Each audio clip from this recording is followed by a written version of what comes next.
የባለትዳርም ነበር የጓደኛም ነበር የእህትና የወንድምም ነበረው በቃ ወንድና ሴት መስራት የሚችለው እንዳለን ሰራ ነበር ሰው ነው ይሄ ወደ ካፕል ሐሳብ ያመጣው የኢድ ቀን ማለት ወሰንን በማለፍ የአላህን ክልከላዎችን በመዳፈር የምንደሰትበት ቀን ሳይሆን አላህ Subhanahu Wa Ta'ala በፈቀደልን መልኩ የምንደሰትበት ቀን ነው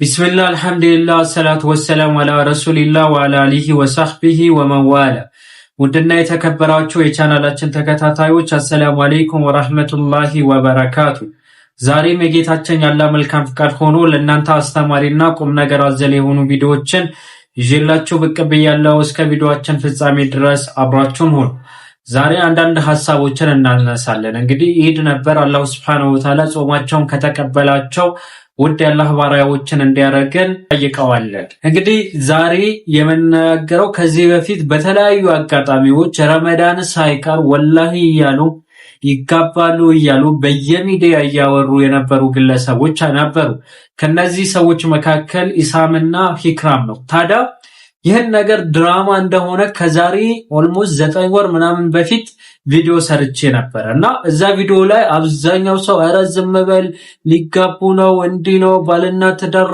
ምናምን ሊካል ያደርጉ ነው ምናምን ነገር ይያሉ ነበር ከሰምተው ይሆን አናቀምኛ ግን ዲቴል ስለምናቅ በጊዜው አይ ይህን ነገር ልክ አይደለም ብር ለማግኘት ነው እንዲህ አይነት ነገር ያደረጉ የነበረው ዛሬ ላይ በሚያሳዝን ሁኔታ ሲጣሉ ጊዜ ያው ኢሳም የተባለ ግለሰብ ምን እንደሚል እንስማው ዳይ ወደሱ ቪዲዮ ካፕል ሙናችሁም እንደዚሁ ነው ቀጠለው ከኢክራም ጋር ምን ሆነ አሳውን ከኢክራም ጋር እንደዚህ ካፕል ናችሁ ሰው እኮ የሱ ጨዋታ ላይ የካፕልም ነበረው የባለትዳርም ነበረው የጓደኛም ነበረው የእህትና የወንድምም ነበረው በቃ ወንድና ሴት መስራት የሚችለው እንዳለን ሰራ ነበር ሰው ነው ይሄ ወደ ካፕል ሐሳብ ያመጣው እስቲ አንድ ስራን በጣም እሺ ደስ ይለኛል እንግዲህ ቪዲዮውን እንደሰማችሁት ነው ሆም ብለን ነው እንደ ካፕል የሚያጫውተን የነበረው እንጂ በጭራሽ ሰዎች ነው እንደዛ አይነት ኢሜጅ የሰጠን እንጂ በፍጹም ከወንድምና ከእህት ከዘለለ ምንም ነገር አልነበረንም ይያለ እሺ ያሽቃበጣችሁ የነበራችሁ ሰዎች አሁን ምን ሊውጣችሁ አሁን በራው ሸዳይ ልትሉ ነው እናንተ ስለማይገባችሁ ነው አብዛኛው እዚህ በተለይ ደግሞ ይሄ እንትን ላይ ዩቲዩብ ላይ ያሉ እንዲህ ሴትና ወንድ ሆኖ የሚሰሩ ሰዎች ሆን ብለው ብር ማግኛ መንገድ ነው ሰው ዩቲዩብ ላይ ትኩረቱ የሚያደርገው ትምህርት ላይ ሳይሆን ምን ላይ ነው ዝም ብሎ እንዲህ አይነት አሉባልታ ወሬ የሚወራበት ቦታ ያውስ ይሄን ካልኳችሁ ትናንትና ኢዳችን ነበር እንግዲህ ኢድ ሲከበር የኢድ ድንጋጌዎች አሉት ከሰላት እስከ መጨረሻ ድረስ እንዴት ማሳለፍ እንዳለብን ምክንያቱም እስልምና ከሌሎች እምነቶች የሚለይበት ዋነኛ ምክንያት ምንድነው ያንዳንዱ የህይወት መስተጋብራችን ላይ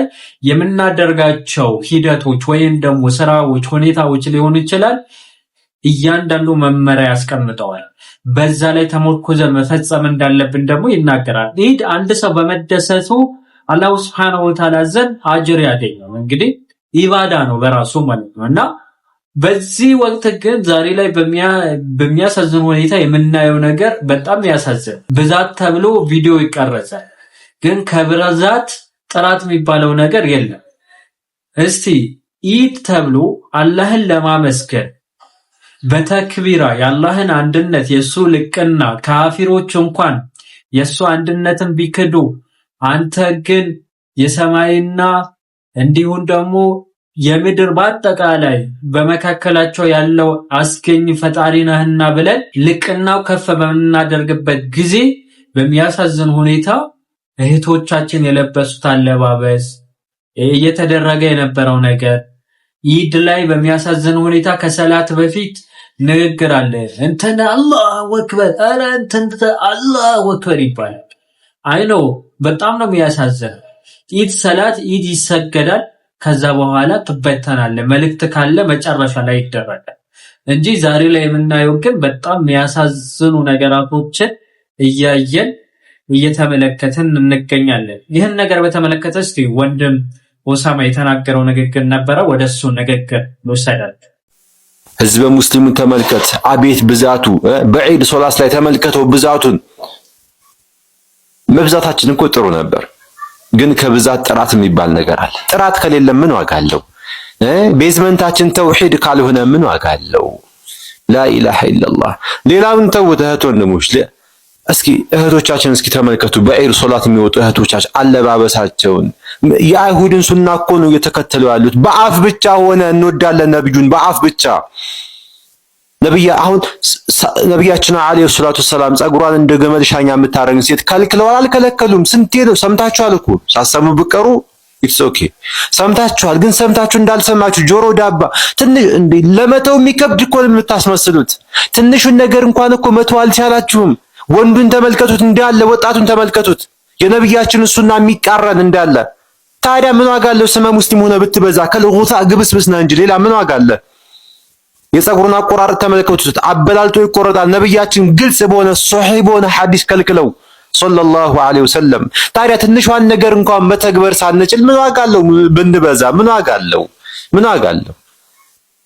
ምን ዋጋ አለው? ኦኬ ከብዛት ጥራት ትንሹና ተውሂድ ቢኖርህ፣ ተውሂድ ላይ የጠነከረ አቋም ቢኖርህ፣ ኢማን ቢኖርህ ዓለምን ታንቀጠቅጣለህ። ትንሹና ምን ዋጋ አለው መብዛቱ? ሙስሊሙ በሷል። እኔ ይሄ ቋንቋ ብዙም አይገባኝም። ወንድም ኦሳማ ትክክለኛ የሆነ ሐሳብ ነው ያነሳ። አስቀድሜም እንደነገርኳችሁ ሰው ብዛቱን ወይም ጥንካሬው በብዛቱ መግለጽ የለበትም። ነብዩ አለይሂ ሰላቱ ወሰላም በጣም ጥቂቶች ነበሩ።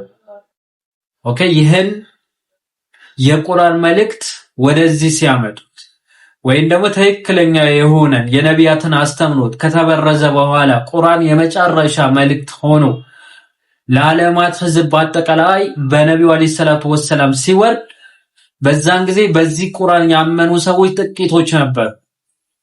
ነገር ግን ጥቂቶች ሆነው ምን ነበራቸው? ጥራት ነበራቸው። ዛሬስ በቁርአን የሚያምኑ በጣም ብዙ ናቸው። ነገር ግን ድል የሚባል ነገር የለም። በየአራቱ አቅጣጫ የሙስሊሞች ስቃይና ሰቆቃ ታያላችሁ። ምክንያቱም ገለባዎች ስለሆኑ ነቢዩ አለይሂ ሰላቱ ወሰላም እኔ ለወደፊት ጥቂት ሆኖ ያላችሁ ብዬ አልፈራም፣ ነገር ግን መፈራው በምንድን ነው ብለዋል? ይሄ እንደ ገለባ ትሆናላችሁ። ይሄ አረፋ ነው የሚባለው ወንዝ ላይ ምናምን፣ ልክ እንደዛ ናችሁ። ብዛት አላችሁ ግን ጥራት የላችሁ። ዛሬ ላይ የምናየው ያ አንድ እህት ከአላሁ ሱብሓነሁ ወተዓላ ክልከላዎች ውጪ ስታረግ ተይ እህቴ ይህን ነገር ይቅርብሽ የሚላት አንድም ሰው የለም። እንግዲህ አሁን ይህን ቪዲዮ ተመልከቱት እስቲ። በዒድ ቀን ነው እንዲህ አይነት ነገር ያየነው። ዒድ ሙባረክ ሙባረክ ሙባረክ ለና ወለኩም አይደለም ኒቃቢስት ይቅርና ኖርማል ሂጃብ አድርገው ቀሚስ የሚለብሱ እህቶች ወላሂ እንዲህ አይነት አለባበስ አይለብሱ። በቃ እንደነዚህ አይነት ሰዎች በኒቃብ ተደብቀው ምን ያክል ጋጠወጥነትን እንደሚያሳዩ ቢያንስ ለራስሽ ክብር ባይኖርሽ ለኒቃቡ ክብር ይኖርሽ። ኦኬ ባንቺ ምክንያት ኒቃብ እንዲሰደብ ማድረግ የለበሽም። ለነገሩ አሁን ላይ ሰዎች አስተሳሰባቸው በጣም ድሪድ የሆነ ነው። ይህን ያልኩበት ምክንያት ምንድነው? ለምሳሌ የሆነችን ኒቃቢስት የሆነችን ሴት አይተው ከዛ የሆነ ጥፋት አያችሁ ኒቃቢስቶች ምናምን ይላል። ምን ያገባ ስለ ኒቃቢስት መውቀስ ካለብህ ያን ስህተት የሰራችው የፈጸመችው እህት ነው እንጂ ኒቃብን አይደል። ችግሩ ከእህቱ ወይም ከለባሽ እህቴ ነው እንጂ ከኒቃቡ አይደለም። ለምሳሌ አንድ ሰው የእስልምና እምነት ተከታይ ሆኖ ራሱ ሙስሊም ነኝ ብሎ ከጠራ በኋላ ነገር ግን ከእስልምና አስተምሮት ያፈነገጡ ነገራቶች ይሰራል። ታዲያ ይህን ነገር ሲያደርግ ወይ እስልምና ልትን ነው። ለምሳሌ አንድ ሰንበዲ መጠጥ እየጠጣ ብታይ፣ ዝሙት እየሰራ ብታይ አይ እስልምና ልትን ነው። እንደዛ አይደለም። ተከታዩ ችግር አለበት። ፐርሰናል እሱ ነው የምታጠቃው እንጂ ሃይማኖቱ አይደለም። እንዲሁም ደግሞ ኒቃብ ተደብቀው አንዳንድ ጋጠወጥ የሆኑ ሴቶችን እንዲህ ሲያደርጉ ጊዜ መውቀስ ያለብን ያቺ አንድ ግለሰብ ሴት እንጂ ኒቃብን በአጠቃላይ መሆን የለበትም። ዛሬ ላይ አብዛኛው ሙስሊም ነን እያሉ እንዲህ ሲናገሩ ስለሰማው ነው። ይህን ነገር በጣም የሚያሳዝን ነገር ነው። ከዚህ ነገር ተቆጣቡ ላለው አላኩል ያህል ያው ኢዳችንም ስለሆነ ዛሬ ብዙም አላወራም ትለዋለህ። ለዛሬ ይህን ካልኳችሁ هذا وبالله التوفيق وصلى الله على نبينا محمد وعلى آله وصحبه وسلم والسلام عليكم ورحمة الله وبركاته. طيب نقاب عباية ملبس تجلالك شوي عباية عباءة يوم أصله ما تعرفني تذكرني عباءة نو በብዛት عباءة የሚሉት ትክክለኛ አረበኛ ትርጉምና ዛሬ ሰዎች የሚጠቀሙበት ያው ትንሽ ላይ عباءة الرأسና عباءة الكتف የሚሉት ነገር አለ ዛሬ عباءة الرأس ማለት ከላይ ጀምሮ እንደዚህ እንደ ጅልባብ ማለት ነው አይነት ነው እና እሱ እጁ ያው ብዙ ጊዜ ጅልባብ የተለመደው ሀገራችን ብዙ ሴቶች የሚለብሱ ጅልባብ የእጅ ማውጫ የለውም ባስተዋላችሁት አይደል ግን ይሄ እጅ ማውጫ ያለው ግን ከላይ የሚወርድ ነው ይሄ ኢንሻአላህ ችግር የለውም عباءة الرأس عباءة الكتف በተመለከተ የተወሰኑ ዑለማዎች ይከለክላል عباءة الكتف ማለት ኖርማል ልክ እንደ ሰው እንደዚህ የሚለበስ ነው በአማርኛ አባያ ነው ምንድነው የሚባለው አባያ የሚሉት ነው አይደል ለካማርኛ ነው ስለዚህ እንደዛ የሆነውን የተወሰነ ቅርጿን ስለሚያሳይ የተወሰነ ዑለማዎች ከልክለዋል ደግሞ ትክክለኛ መነሻም አላቸው ለምን አላህ Subhanahu Wa Ta'ala يدنين عليهن من جلابيبهن የሚለው ከላያቸው ይልቀቁት ነው يدنين ማለት ማቀረብና መልቀቅን ያሳያል ከላይ ጀምሮ ወደታች ማለት ነው ስለዚህ የተሻለው በተቻለ አቅም ያው ይሄንን መልበስ ነው عباءة الراس ወይ መልበስ ነው ወይ ጅልባብ መልበስ ነው ማለት ነው ኒቃብ ያለ ጓንት ያለ ካልሲ መልበስ እንዴት ይታያል አንዱ ከሌላው ጋር የግድ እኮ መዛመድ የለበትም ወይ ሁሉንም መልካም ስራ መስራት ወይ ሁሉንም መተው ነው እንደዛ ማን የለበት አይደል እንዴ ኒቃብ ያለ ጓንት ኒቃቡን ትልበስ ጓንቱንም ትልበስ አይ ጓንቱ ካለበስኩ በቃ ኒቃብ አውልቃለሁ ማለት ይቻላል አይሆንም ማለት አልሙሂም ጓንት የሚደነገገው ያው እጇን ለመሸፈን ያህል ያው የተወሰኑ ዑለማዎች ኺላፍ እንዳለ ታውቃላችሁ ጓንት የሚደነገገው እጇን ለመሸፈን እጇ የማይታይ ከሆነ የምትሸፍነው ከሆነ ለምሳሌ ውስጥ ካለ ችግር የለውም ግን ከኒቃብ ጋር የግድ መዛመድ የለበትም ማለት ነው ከተቻለ ሁሉንም መስራት ነው ኸይር ስራ አይደል ኒቃብ ያለ ጓንት ማለት ያለ ካልሲ መልበስ ጥሩ ነው ኒቃቡ ጥሩ ነው ማለት ነው ግልጽ ነው ከዛ ደግሞ ያሟላች የሆነ ጊዜ ማለት የሆነ ሴት ለምሳሌ ካልሲያ ትለብስ ማለት እግሯን በደንብ አትሸፍንም እጇን በደንብ አትሸፍንም ፊቷን ግን ትሸፍናለች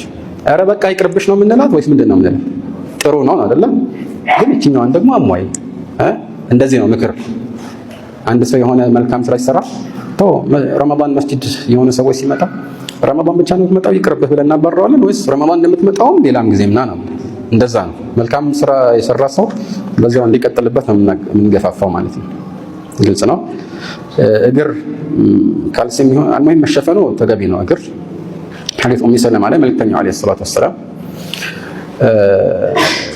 لا ينظر الله إلى من جر ثوبه خيلاء ሲሉ ምን አለች ኡሚ ሰለማ وكيف يصنعن النساء بذيولهن يصنع النساء يصنعن النساء على لغة أكل البراغيث بذيولهن አለች قال يرخينا شبرا ምን አለች إذا تنكشف أقدامهن እንደዛ አንዲት ስንዝር ብቻማ ከተጨመረላቸው ከዚህ በታች እንግዲህ ልብስ ማስረዝም ክልክል ነው ሲባል ሴቶችስ ብላ ስትጠይቅ አንድ ስንዝር ተቀርላቸዋል አለ እሱማ ከሆነ ያው ሲሄዱ እግራቸው ይገላለጣል አለች ስለ ሴቶች ማለት ምን አለ መልእክተኛው አለይሂ ሰላቱ ሰላም يرخينا ذراعا ولا يزدن عليه አንድ ክንድ ያክል ብቻ ያስረዝማሉ እንዳይጨምሩ አሉ አንድ ክንድ ታስረዝም ተባለች ሴት ከዛ በላይ ግን እንዳታስረዝም ተባለ ግልጽ ነው አይደለም ስለዚህ ሙሽራ አንዳንድ ጊዜ ረጅም ቀሚስ ሚዞች ከኋላ እየጎተቱላት ሲሄዱ አይታቸው